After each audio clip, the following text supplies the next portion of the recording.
Um, Yeah. and I noticed that you also comment on like the whole trans issue a lot, or you Oh post a yeah. lot about it and stuff. Cause Hmm. and I do too, because and sometimes I'm like, am I posting about this too much? Because it's like, because I do a lot of research to be able to talk about what I'll talk about, on my show Hmm. on a daily basis and stuff. And the majority of what I see is insane trans news. That's And true. at first I was like, oh, I don't want to come off as a transphobe or something like that. But I've gotten to the point where that word doesn't even mean anything to me anymore, because it's like any criticism that you have towards them is, some kind of transphobic. And so I'm like, what does that even mean anymore? You can't make a Right. joke about them. You can't point out, you know, any like hypocritical fact about them. You can't tell the truth. And I pride myself on telling the truth. You know what I'm saying? When it comes to like, Right. and I think, because I also talked to a guy named Buck Angel. You familiar with him? I don't think I've heard of Buck Angel. I think he was on Jubilee with Brandon once. Okay. He's like a 60-year-old. Well, it's a biological woman that's 60 years old and was one of the first Oh, you know what? people to Yeah, transition I did see medically. him. Yeah, yeah.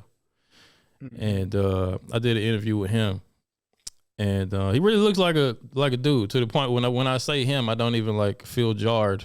But he's like, Yeah. he like kind of did it for himself, and he's not with the whole new agenda of the trans people trying to convince people that they're actually the sex that they're like presenting as. Hmm.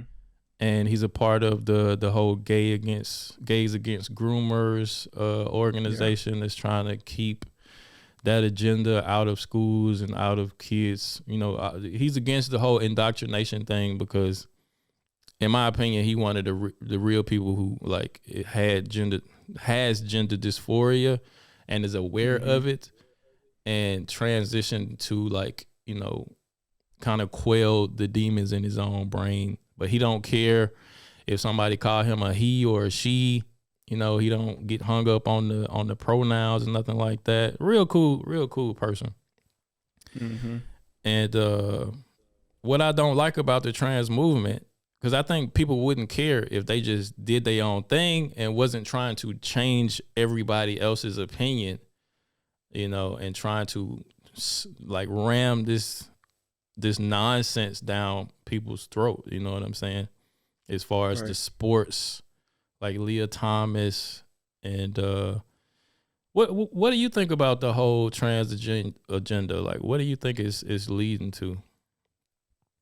I think it'll lead to the destruction of our country. I think that's the path that we're going down when they're trying to change our language and the way that we interact with people based on this ideology, which I believe it's more like a religion. It has replaced religion in their lives and a lot of people's lives because they have this sort of allegiance to the LGBTQ community.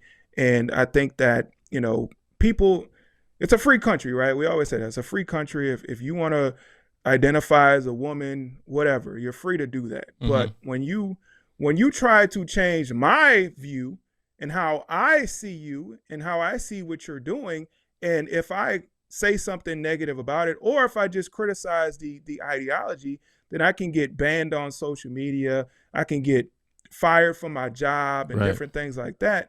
I think that's when it becomes like, you know, it's just overbearing. It's an overreach in terms of what they're doing, and I think that um, we got to speak out about it. If we don't, then they'll just be able to get away with changing the way that we live our lives based on how they see the world.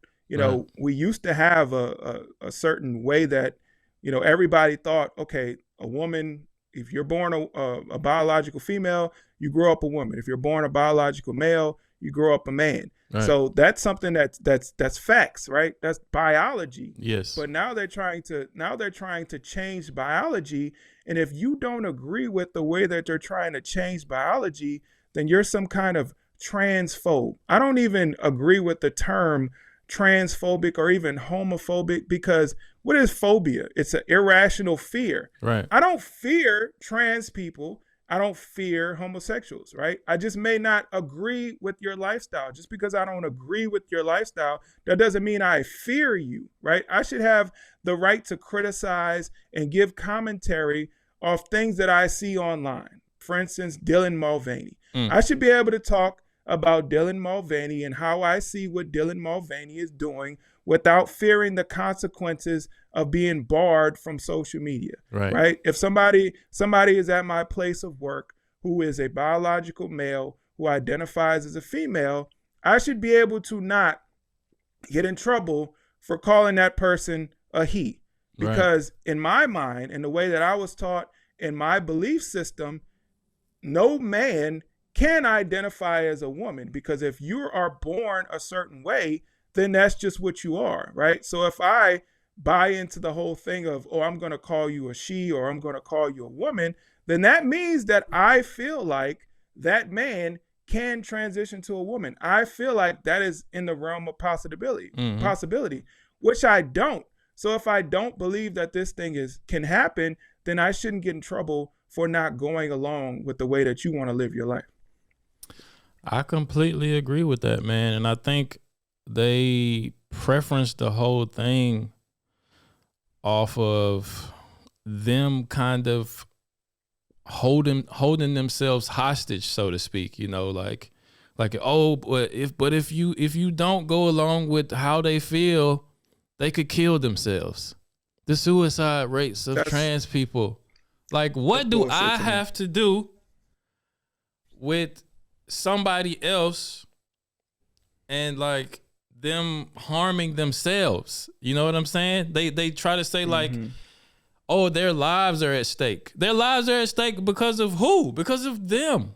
It's not like somebody's holding somebody, some other entity has them held at gunpoint at hostage and say, call them a woman or else. It's them like holding their own life in and it's all based on like what society chooses to see them as. And that's just, I'm sorry, it's insane to me. But I think a lot of other things led to this, and it's a slippery slope.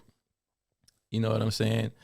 As one thing gets accepted, another thing gets accepted. I saw today, like I made a video about the Mr. Beast co-host guy, the guy Chris Tyson, I think. Yep. And my biggest gripe about him is him like leaving his wife and his kid to like become a woman and stuff. That's like the most despicable part of it for me, and the tweets about him like liking kind of child porn and stuff like that. Yep. And when I made the video, people was kind of like defending him, like, oh, people get divorced every day. He need to like let him live his truth. Why you care? That's one of the favorite things they say, like, why you care so much? I mean, and what would you say to that question when somebody like he hit you with the why you care? Well, people have this idea that, people should be able to do whatever they want and it's not really an issue for you. But people like that, Mr. Beast is watched by a lot of children. Right. My son, who's 7 years old, has watched Mr. Beast. He doesn't watch it anymore, but he has watched Mr. Beast. So when you have the co-host or whatever you want to call him, a friend of Mr. Beast who's been on the show, when you have somebody like that who's a biological male presenting as a woman, then this person is put in front of little children, right?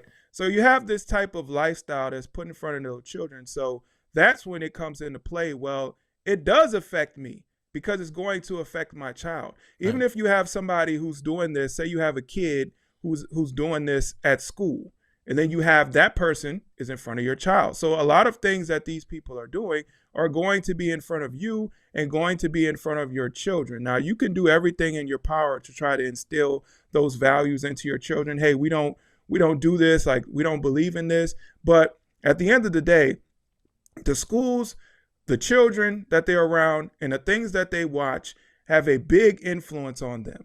So if we can do little things to minimize that, like call this stuff out so it's not put on the mainstream for these children. And that's what's happening a lot of times. We can try to keep them off of YouTube. We can try to, monitor who they're hanging out with.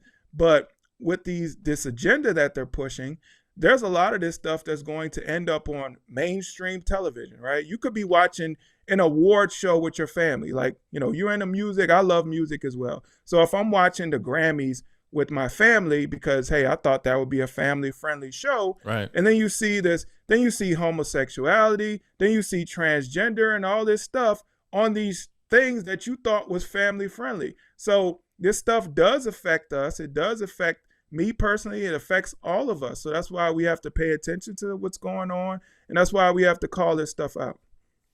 Yeah, I totally agree. A lot of it, I think and I think they know what they're doing, because it's no secret that it's like a big boom of like transgender kids in this day and age, right? And that's it's not a coincidence, you know what I'm saying? Because it is everywhere. It's in the cartoons, it's in the books, it's in the, like you said, it's on the award shows, it's everywhere you turn your head. It's some trans stuff going on. It's some drag queen stuff going on. Drag queen story hour, pride this, pride flag here. But at the same time, they want to either dismiss or ignore the whole social, what they call it, social contagion aspect of it. And they act like, oh, if a kid is going to be like that, they're just going to be like that. And it don't matter what they see. And I think that's the biggest BS in the world. Thanks for watching this clip of the Quote Goats podcast. I truly hope you enjoyed yourself and maybe even learned something new. If you haven't already, make sure you like this video, subscribe to the channel, and hit that notification bell so that you never miss a clip, short, or full episode of the show. See you guys next time. Peace.